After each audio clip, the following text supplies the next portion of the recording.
நேத்தி திடீர்னு ஆர்த்தி ஒரு விஷயம் சொல்லியிருக்காங்க சார். அவர் ஒண்ணும் போகும்போது சும்மா போகல. அவருக்கு தேவையான பணங்கள், இந்த காரு, நகை இதெல்லாமே எடுத்துட்டு போயிருக்காங்க. ஒரு கட்டத்துல அவங்க இதுக்கு விளக்கம் தர வேண்டிய ஒரு நிர்பந்தத்துல, ஒரு கட்டாயத்துல இருக்கிறாங்க.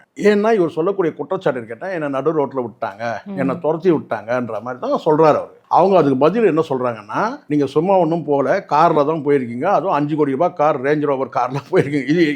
இதை கூட ஒரு மனைவி சொல்ல முடியாதா? இவர் சூஸ் பண்ண நபர் அந்த மாதிரியான நபரா இருக்கிறாங்க. அவங்களுக்கு பின்புலம்லாம் விசாரிச்சா பயங்கரமா இருக்கு. அந்த கெனிஷாவை அவங்க அப்பா பெங்களூரை சார்ந்தவர் இந்தியன் சொல்றாங்க, அம்மா கென்யாவை சார்ந்தவங்க சொல்றாங்க. அவங்களுக்கு பின்னணியில் கேட்டினா நிறைய தொடர்பு, ஆண் தொடர்பு இருக்குன்னு சொல்றாங்க. சரிங்களா? குறிப்பா கணவர் ஒருத்தர் இருந்தாரு, அவர் என்ன ஆனாருன்றது தெரியல. டிவோர்ஸ் ஆயிட்டு அவர் இறந்தாரா, இல்ல இறந்த பிறகு இவங்க விடோ ஆயிட்டாங்களான்றதும் மர்மமா இருக்கு. அவங்களுடைய காணொலிலாம் நீங்க பாத்தீங்கன்னா தெரியும். அவங்களுடைய வீடியோல அவங்க டான்ஸ் ஆடுறதெல்லாம் பாத்தீங்கன்னா ரொம்ப ஆபாசமா சில ஆண்கள் கிட்ட அவங்க நடந்துக்கிற மாதிரிலாம் காட்சிகள் இருக்கு.